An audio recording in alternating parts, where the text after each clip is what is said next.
પાદરાના મેઢાદ હુસેપુર કોઠવાડા સહિતના જે ગ્રામ્ય વિસ્તારોમાં પૂરની પરિસ્થિતિ સર્જાઈ છે અને ત્યારબાદ જે પ્રકારે સ્થાનિક સંસ્થાઓ દ્વારા સેવાકીય પ્રવૃત્તિ હાથ ધરવામાં આવી છે, જે પ્રકારે આપ પાછળ જોઈ રહ્યા છો કે ખૂબ મોટી સંખ્યામાં આ કહેજનું એક ગ્રુપ છે અને તેના દ્વારા આ સેવાકીય પ્રવૃત્તિ હાથ ધરવામાં આવી છે। ખૂબ મોટી સંખ્યામાં અહીંયા લોકો માટે આ સમગ્ર આયોજન કરવામાં આવ્યું છે।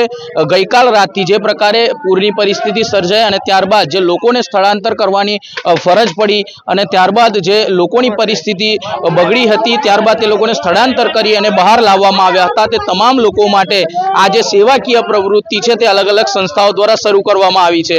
ગઈકાલ રાતથી આ સેવાઓ શરૂ કરવામાં આવી છે। ઉલ્લેખનીય છે કે હાલ પણ જે પાદરા તાલુકાના મેઢાદ હુસેપુર કોઠવાડા વીરપુર સહિતના જે ગ્રામ્ય વિસ્તારો છે, જે ગ્રામ્ય વિસ્તારોમાં હાલ પણ જે વિશ્વામિત્રી નદીના પાણી છે તે ખૂબ મોટી સંખ્યામાં ફરી વળેલા છે અને હજુ પણ તે પાણી ગામની અંદર પ્રવેશેલા છે, જેના કારણે હજુ પણ લોકો તકલીફમાં છે।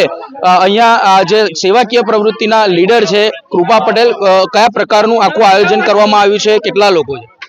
અહીંયા મેઢાદ ગામ છે અને બીજું અહીંયા વીરપુર છે, ત્યાં પાણી બધા બહુ ભરાઈ ગયું છે, તો એટલા માટે અમે અહીંયા 300 માણસ છે, તો અમે આ પરિસ્થિતિને ધ્યાનમાં રાખીને અમે અહીંયા એઝ અ હ્યુમન બીંગ બધાની સેવા કરવા માટે આવ્યા છે। કારણ કે અત્યારે એવી પરિસ્થિતિ છે જ્યાં એક માણસને કામ લાગી શકે છે, કોઈ જાતિ કોઈ ધર્મ એવું કંઈ જોવામાં નહીં આવતું અને હું તો એવું ઈચ્છું છું કે બધાએ અત્યારે એકબીજાને હેલ્પ કરવી જોઈએ। તો આ બધા લોકો અત્યારે રોડ પર બેઠા છે, એ લોકો બહુ ભૂખ્યા છે, તો એ લોકોને હેલ્પ કરવા માટે પછી અમે રાતે તાત્કાલિક દાળ ભાતનું આયોજન કર્યું અને સવારે પછી ફૂડ પેકેટ સાથે અહીંયા અમને આપવા લઈને આવ્યા છે અને બધાના ઘર ડૂબી ગયા છે, અહીંયા લોકો રોડ પર બેઠા છે। તમારી સંસ્થાનું શું નામ છે? કેટલા લોકોનું આખું આયોજન કરવામાં આવ્યું છે? કેટલા સમયથી આ છે? અમે 20 થી 25 જેટલા અમારા ફળિયાનું ગયજ ગામનું અમારું આંબલીકોટ ફળિયું છે, તો અમે બધાએ ડિસ્ટ્રીબ્યુટ કર્યા છે પૈસા અને બધા ભેગા થઈને સેવામાં બધા ઇન્વોલ્વ થયા છે અને 350 થી 400 જેટલા લોકોને સેવા અમે આપી છે। આજે કેટલા વાગ્યાથી તમે અહીંયા છો? આજે અમે હમણાં 11:30 થી 12 વાગ્યા સુધી અહીંયા આવ્યા છે। સવારે 7 વાગ્યાથી બધું અમારું સેવાનું કામ શરૂ થઈ ગયું હતું અને રાત્રે બી અમે બધાએ બધું શાકભાજી ને બધું લઈ આવ્યા હતા, એટલે કાલ રાતથી બધું મતલબ ચાલુ છે એમ બધાની હેલ્પથી। કહી શકાય કે એક માનવતાની જે મહેક છે તમે મહેકાવી છે, શું કહેશો? તમે પણ આ ટીમની અંદર જોડાયેલા છો। મારે તો એક જ વસ્તુ કહેવું છે કે કોઈ પણ જાતિ ધર્મ વિના પણ આપણે માનવતાને નિમિત્તે બધાની હેલ્પ ને જરૂરિયાતો પૂરી કરવી જોઈએ અને કોઈ પણ જાત વિવાદ વગર દરેકની મદદ કરવી જોઈએ અને આપણને માનવતામાં જોડાઈએ એ પ્રકારનું આમ માનસિક રીતે આપણે ઉદાહરણ આપીએ છીએ।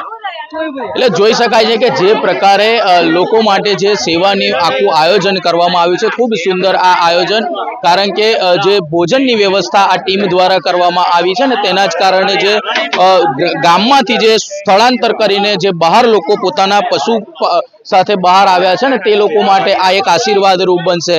કહી શકાય કે હજુ પણ મેઢાદ હુસેપુર કોઠવાડા જે વિસ્તારો છે તેમાંથી વિશ્વામિત્રી પાણી જે છે તે ઓસર્યા નથી અને તેના કારણે હજુ પણ લોકોને જાહેર માર્ગ પર રાખવામાં આવ્યા છે, કારણ કે હું તમને બતાવીશ કે ખૂબ મોટી સંખ્યામાં આ પશુ જે છે તેને પણ અહીંયા લાવવામાં આવ્યા છે, જેના કારણે તેઓ બચી શકે, કારણ કે પાણીનો જે પ્રવાહ છે તે વડોદરા બાદ જે વિશ્વામિત્રી નદી છે તે સૌથી પહેલા પાદરામાંથી પસાર થાય છે અને પાદરામાંથી જે ઢાઢર નદી પસાર થાય છે તેમાંથી આ સમગ્ર જે પાણી છે તે બહાર જાય છે, જેના કારણે હજુ પણ જે વડોદરાની સ્થિતિ ઓછી થઈ છે પાણી બાબતે, પણ પાદરાના જે વીરપુર મેઢાદ હુસેપુર કોઠવાડા સહિતના જે ગ્રામ્ય વિસ્તારો છે તેમાં પણ હજુ જે પાણી છે તે ઓસર્યા નથી અને તેના કારણે હજુ લોકોની જે પરિસ્થિતિ છે તે સામાન્ય થવાની વાર લાગશે।